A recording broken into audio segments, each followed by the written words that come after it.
నమస్తే, నేను మీ Teja. Middle east countries లో జరుగుతున్న ఈ వార్ నేపథ్యంలో ఇరాన్ గల్ఫ్ కంట్రీస్ అన్నింటినీ కూడా టార్గెట్ చేసింది. ముఖ్యంగా సౌదీ అరేబియాని అయితే ఎక్కువగా టార్గెట్ చేస్తుంది. ఇప్పటికే సౌదీ అరేబియాలో యుఎస్ కి సంబంధించిన బేసెస్ వీటన్నిటిని కూడా డ్రోన్స్ తో అటాక్ చేసే ప్రయత్నం చేస్తుంది.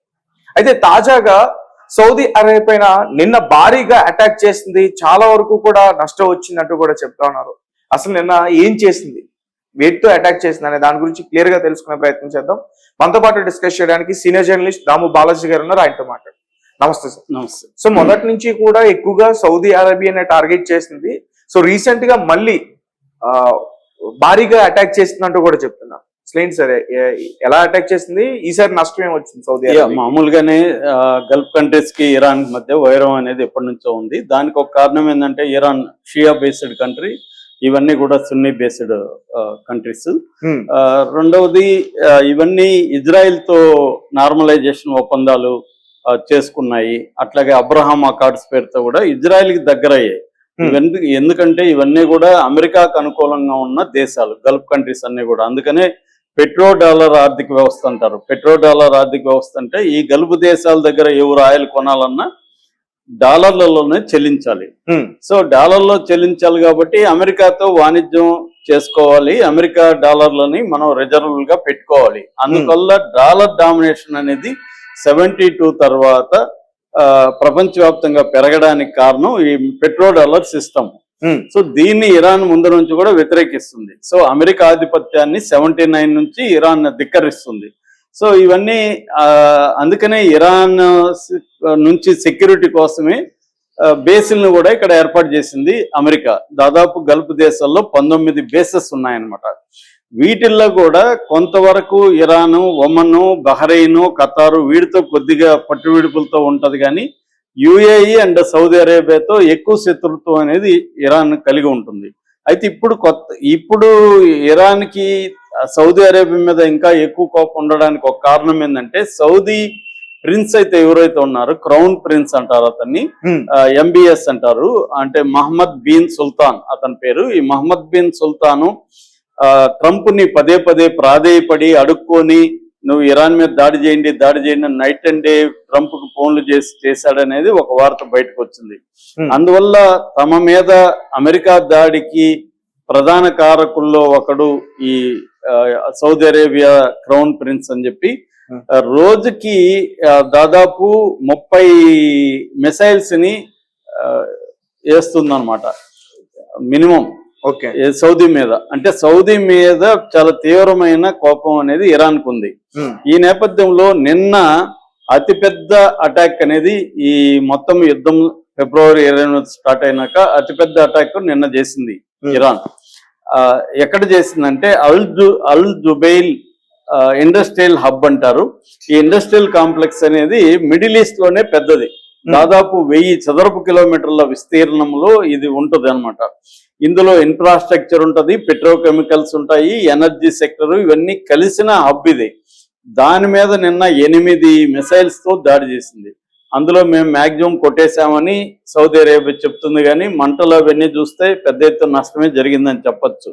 ఎందుకంటే వీళ్ళు ఎప్పుడైనా నష్టం జరిగిన దేశాలు పెద్ద నష్టం జరగలేదని చెప్పుకుంటాయి, అలాగే సౌదీ చెప్పుకుంటుంది. కానీ నష్టం జరిగింది. ఎందుకంటే ఇరాన్ ఒక స్ట్రాటజీ ఏంటంటే, ఇరాన్ గత సంవత్సరం జూన్లో ఇజ్రాయెల్ అటాక్ చేసి 12 రోజులు యుద్ధం జరిగినప్పుడు దాని తర్వాత ఇరాన్ కొన్ని స్ట్రాటజీలు మార్చుకున్నది. అంటే ఆ యుద్ధంలో ఒక అనుభవం వచ్చింది, దీన్ని ఎలా ఎదుర్కోవాలి, మళ్ళీ మన మీద అటాక్ చేస్తారో, అమెరికా కూడా మన మీద అటాక్ చేస్తుందని ఇరాన్కి ముందే తెలుసు. అందుకని ప్రిపేర్ అయింది. ఆ ప్రిపరేషన్ ఏంటంటే, వీళ్ళ దగ్గర ఇజ్రాయెల్ దగ్గర కానీ గల్ఫ్ దేశాల్లో కానీ అమెరికాకు సంబంధించిన డిఫెన్స్ సిస్టమ్స్ స్ట్రాంగ్ గా ఉన్నాయి. ముఖ్యంగా పేట్రియాట్, థాడ్ అనే 2 రకాల డిఫెన్స్ సిస్టమ్స్ గల్ఫ్ దేశాల్లో ఉన్నాయి. దీన్ని దెబ్బ కొట్టాలంటే ఇరాన్ ఒక స్ట్రాటజీ ఏంటంటే, చీప్ గా తయారయ్యే డ్రోన్స్ ను ముందుగా పంపించడం, దాన్ని కొట్టడానికి ఈ గల్ఫ్ దేశాల్లో ఉండే పేట్రియాట్, థాడ్ సిస్టమ్స్ పనిచేయాలి. ఆ పని చేయాలంటే ఒక డ్రోన్ కొట్టాలంటే వాటికి 33 కోట్లు అవుతుంది ఖర్చు, మన రూపీస్ లో చెప్పాలంటే. ఇలాగా దాన్ని ఖర్చు పెట్టించి దాన్ని సాచురేషన్ పాయింట్ అంటారు. అంటే అవి పనిచేయలేని పరిస్థితులకు తీసుకెళ్లిపోయి అప్పుడు పెద్ద ఎత్తున మిసైల్స్ అటాక్ చేయాలనేది ఇరాన్ ప్లాన్.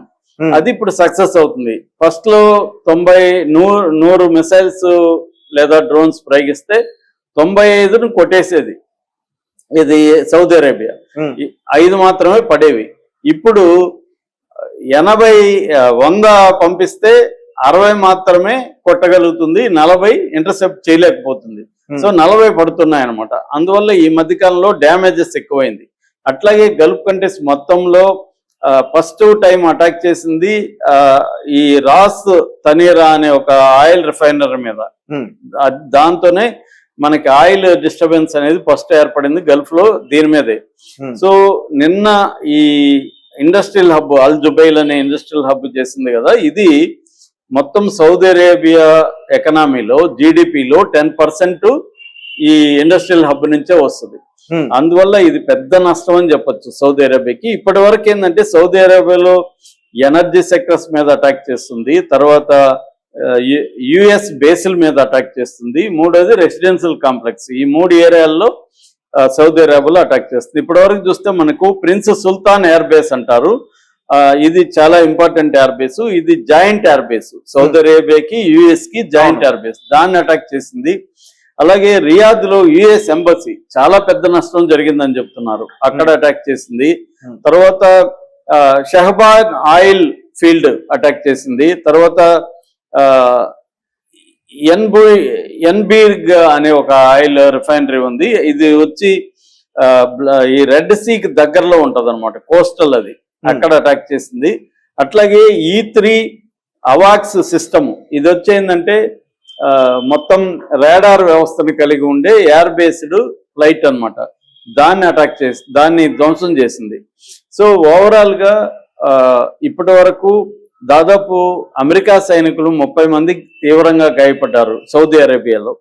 అట్లాగే మన ఇండియన్స్ కూడా, ఇండియా నుంచి ఒకరు చనిపోయినట్టుగా వార్తలు వస్తున్నాయి, బంగ్లాదేశ్ నుంచి ఒకరు చనిపోయారు, అక్కడ సిటిజన్స్ కూడా దాదాపు 7 మంది చనిపోయారు సౌదీలో. అంటే ప్రధానంగా ఏంటంటే ఆర్థిక వ్యవస్థల్ని విచ్ఛిన్నం చేయడం అనే ప్లాన్ ఇరాన్ అమలు చేస్తుంది. అంటే సౌదీ అరేబియాకి బలమైన ఆర్థిక వ్యవస్థ ఉంది, చాలా అగ్రెసివ్ గా మోడర్నైజేషన్ ని ఈ ఎంబీఎస్ చేస్తున్నాడు. దీనికి పెట్టుబడులు అమెరికా పెడుతుంది. అమెరికాలో కూడా ట్రంప్ ఫ్యామిలీ ఎక్కువ పెడుతుంది. అంటే ట్రంప్ అల్లుడు జేరెడ్ కుష్నర్ కానీ, ట్రంప్ కొడుకులు కానీ ఈ సౌదీ అరేబియాలో పెట్టుబడులు పెడుతున్నారు. అందువల్ల కూడా సౌదీ అరేబియాని ఇరాన్ ఎక్కువగా టార్గెట్ చేస్తుంది. సో ఓవరాల్ గా నిన్న అతిపెద్ద టార్గెట్ చేసింది. ఒక రకం మంటల్లో సౌదీ అరేబియా ఉన్న ఫీలింగ్ అయితే ఆ వీడియోలు చూస్తే వచ్చిందనమాట. ఇది ఇంకా పెంచే అవకాశం ఉంది. ఈ రోజు కానీ ఇరాన్ మీద అమెరికా అటాక్స్ చేస్తే సౌదీని, గల్ఫ్ దేశాలన్నింటినీ ఒక కొన్ని శతాబ్దాలు వెనక్కి తీసుకెళ్లిపోయే విధంగా ఇరాన్ చేయగలుగుతుందని చెప్పొచ్చు. ముఖ్యంగా ఏంటంటే డీసాలినేషన్ ప్రాజెక్టుల మీద ఇరాన్ అటాక్ చేయబోతుంది. అంటే ఉప్పు నీటిని మంచినీటిగా మార్చే ప్రాజెక్టులు 90% గల్ఫ్ దేశాలు ఆ నీటి మీద ఆధారపడినాయి తాగేదానికి. అది కానీ కొట్టేస్తే మాత్రం మొత్తం ఆ గల్ఫ్ దేశాల్లో ఉండే పాపులేషన్, ఎందుకంటే గల్ఫ్ దేశాల్లో 57% విదేశాల నుంచి వెళ్ళిన వాళ్ళే ఉంటారు. ముఖ్యంగా ఇండియా, పాకిస్తాన్, బంగ్లాదేశ్, నేపాల్, ఫిలిప్పైన్స్ ఈ దేశాలలో ఉంటారు. వీళ్ళందరూ వాటర్ లేకపోతే ఏం చేస్తారు, వెళ్ళిపోతారు. రేషన్ పెడతారు, ఫస్ట్ లో ఇన్ని క్యాన్లు ఇస్తాం రోజుకి, అవన్నీ తట్టుకోలేక వచ్చేస్తారు. సో అది కానీ జరిగితే మొత్తం ఎకనామీ కూలిపోతుంది. ఇప్పుడు అమెరికా యుద్ధం అనేది గల్ఫ్ దేశాల ఆర్థిక వ్యవస్థని కొన్ని దశాబ్దాలు వెనక్కి తీసుకెళ్లిపోయింది. అందులో బాగా బలంగా ఎఫెక్ట్ అవుతుండేది Saudi Arabia. Right sir, thank you sir. Thank you.